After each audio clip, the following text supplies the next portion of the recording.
the betting favorite thing. It was Mac Jones, and then Justin Fields had a pro day. Now it's him. Who's going to be the betting favorite next week that the Niners are going to take? I'm guessing is going to be Trey Lance. This is how I think it's going to go down. He's going to have his pro day on Monday. The Niners, well, John Lynch and Kyle Shanahan didn't go to his first one. Mike Shanahan went, who's not an official 49ers employee, although he's basically running the team. He went. But Kyle and Lynch did not, because that was back before they traded up and they were trying to conceal the fact that they were looking for a quarterback. Now they don't got to do that. So they'll go to his pro day, and here's going to be the narrative that comes out from all these people who keep changing their minds in the media. They're going to say, you know what? Kyle and John had never seen Trey Lance in person. They were floored. He was so much more advanced than they'd seen him on tape from 2019. They were floored. And now don't be surprised if the Niners take Trey Lance. He's now in the conversation. I think Trey Lance will be the betting favorite by next week, 3-4 days. Let's see what happens. I think the media is pretty fickle, and anytime the story changes, that's big hits for all of us.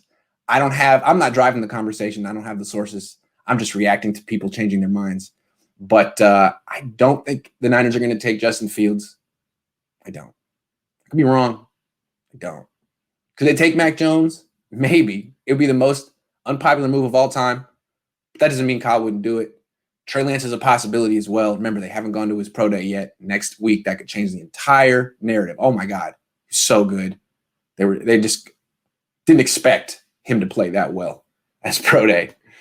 Mark says, what's wrong with Mac Jones? He's awesome. Why are a lot of people making this about racism? Pick Jones. This is not about white or black thing. I don't know. It's interesting to me. It seems like Mac Jones is getting a lot of flack.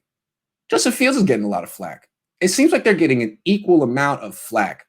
And it's interesting why those two are the two who are so heavily scrutinized. I mean, probably half the calls today are going to be about Justin Fields and the other half are going to be about Mac Jones. When, what about Trey Lance? What about Trevor Lawrence? What about Zach Wilson?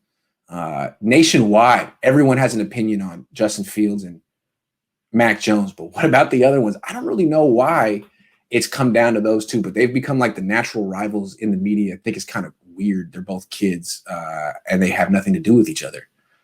But it's like one has become like the great white hope. He's like it's like Larry Bird versus Magic Johnson or something. It's a media construct. It seems weird. I think Mac Jones is a good player. Well, how can you knock him? He just had the best season of all time. A lot of people could have gone to Alabama and not necessarily put up the numbers that he did. So I don't know. Seems like people are looking for reasons to knock him the way they looked for reasons to knock Nick Bosa a couple years ago. As soon as the Niners took Nick Bosa, everyone was like, you know what? That's our conservative guy. He might be a little weird, but keep getting those sacks. Everyone loves Nick Bosa in the Bay Area. Are you kidding? You think you won't like Mac Jones if he's throwing 30 touchdown passes a year? I'm just saying.